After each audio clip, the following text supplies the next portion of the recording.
Hi, Kings. How's it going? Good. I like that. Yeah, way better now. Yeah, it is. Thanks for taking the time out to talk to me. Congratulations on the series. I got to watch a little bit, and it's really good. It's like another addition to the anime canon of greatness. So, congratulations. Awesome. Thank you. Thank you. I was wondering if you could just start off by briefly introducing yourselves and talk a little about the character you play. Yeah. Whoever wants to go first. My name is AJ Beckles. I'm the English voice of Jiro Azuma in Black Torch. Jiro is a very confident character. He's very blunt. He is a delinquent with a heart of gold. He cares about the people close to him, and he's not willing to budge on his morals or his values, which is really, really cool. And he's a ninja. Oh, I love that. Strong king. Yeah, strong king. Unbudging king. Yes. And I'm Ryan Colt Levy, and I'm the English voice of Sheba. And, as the chief of Special Division 2, there is, this massive amounts of responsibility put on this guy. And I love that he carries it with a swagger and a kind of like a looseness that you normally wouldn't put upon a character like that. But he's kind of always got something, in his back pocket. And I love that. Period. Got the Sheba swag. Yeah. So when did each of you first hear about Black Torch, and what drew you to the project in the first place, and what made you want to be a part of it and immerse yourself in this world of ninjas? Yeah. My first time, hearing of Black Torch is when the anime was officially announced.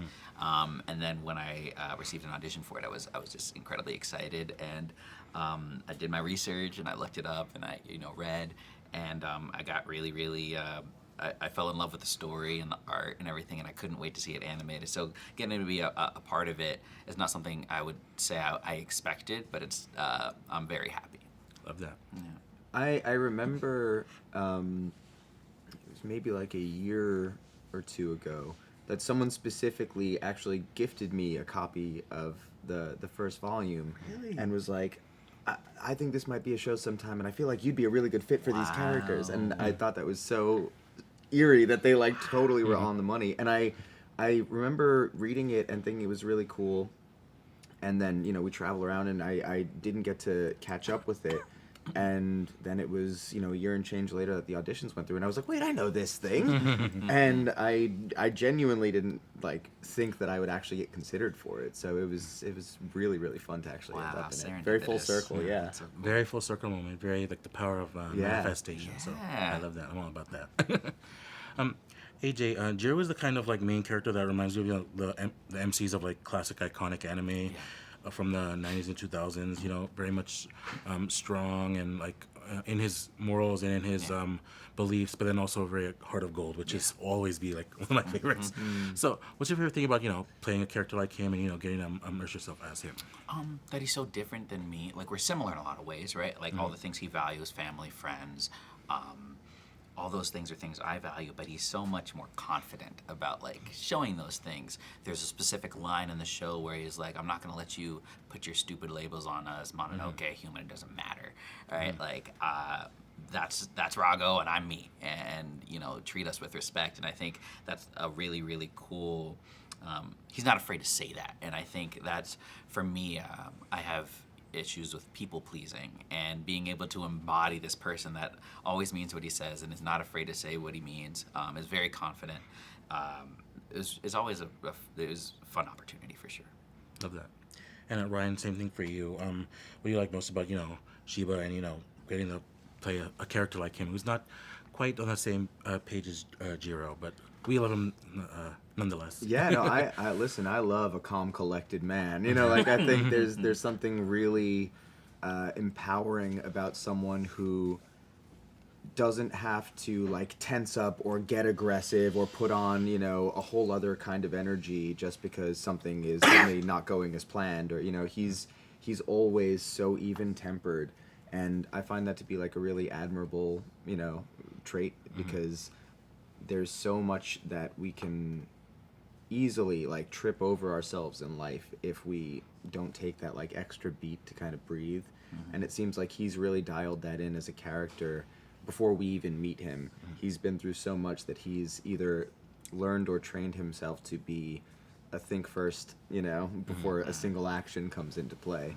I wish I was more like that. Whatever he's on, I need to be taking. Yeah, I feel that. I feel that.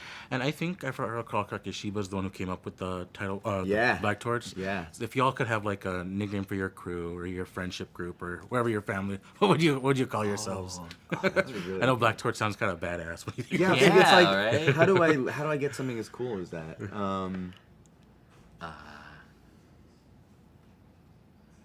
The super gang. I don't know. Gets the job done. Yeah. I have no idea. I'm just drawing a blank right now and panicking. Ryan and Friends. Yeah, exactly, totally. We're like a puppet show. If you need a YouTube channel, yeah, that's a good. Yeah, You know what? Absolutely. Yeah. And obviously, we're in a cat cafe right now. Rego is like a new addition to the canon of iconic anime cats. Luna and Artemis are my favorite of all time. What do you think it is about the, I guess, like a fun, wise cat sidekick that just like gets people like, immersed and get going? I think it's the dream that we all wish we could communicate with animals on a deeper level. I don't think any of us go throughout our day and meet a cat and don't wish we could understand exactly what they're thinking or feeling or how we could express our thoughts to them. And I don't have a pet right now, but I have in the past, and I think there are so many moments where you wish you could just express the intention behind a thing so that your pet would understand the motivation. You know what I mean? Yep. So I think there's an inherent desire to want that level of communication. Yeah, I think he put it great. And there's also like the cool, I don't know, I always love when like a really cute creature has like a super deep Really voice. badass. Yeah. Right? It's almost like he's taking himself more seriously than he actually is. But in this case, Rago is actually very scary. Yeah. But Keith does an amazing job, and I don't know, so many of us have cats, have pets, so having that little sidekick, that familiar there, I feel like we can all empathize with it in ways. Yeah. And Rago's really cool looking to begin Yeah, with. So. absolutely. So cool. The series, we're only 6 episodes in, but I feel like each episode gets more complex and nuanced and engaging as it progresses. But ninjas and like shinobi have been like entertaining anime fans for decades. Yeah. What do y'all think about? What do you think about ninja stories that makes it so classic, so engaging, and so like we can't take our eyes off it? What is the magic sauce? Do y'all think? I mean, I think part of it is just that it's so baked in culture, in Japanese culture, and I think especially in the osmosis of how American culture has received Japanese culture, that it feels like it was one of the first touchstones for us to like even connect with. So yeah, I feel like so much media since we were children has utilized it as an element of storytelling. So there's almost a familiarity that we feel like we have where it feels comforting, I think, in a way. Yeah, and they're just really cool. Yeah. Like they're really awesome. I was obsessed with the ninjas as a kid, Yeah. so I think it's the natural. Yeah. You got to. I feel like it's ingrained in our DNA to like ninjas, and there's like this air of mystery too. They're alluring in that way, and I feel like there's so many things you can do with the concept. They have a code. Like there's so many. Yeah, and they were real. Like ninjas existed, and I think that's also really cool. Yeah. It's funny you mentioned comfort because at episode after we like to ask folks like what are their favorite comfort characters, and anime is just like a big genre of like just so many comfort shows. So do you have a favorite comfort show or comfort character that you go to that will always scratch that itch for you guys? Excuse me. I don't know if I can think off the top of my head a comfort like the one that I always go to. Something that I've brought up before is that Black Torch does remind me a lot of the shows that I did watch for comfort when I was a kid, and I think I get to kind of relive that nostalgia when I'm not only playing the character and experiencing the show with work, but also getting to watch it as it's coming out, because a lot of the times we don't get to hear each other, or hear how it all comes together, and watching it and being like, wow, this reminds me of like when I was like 10, like watching, I think there's something really cool about Black Torch in that way. Black Torch can be some new generation's comfort I think show, so, yeah, I think so.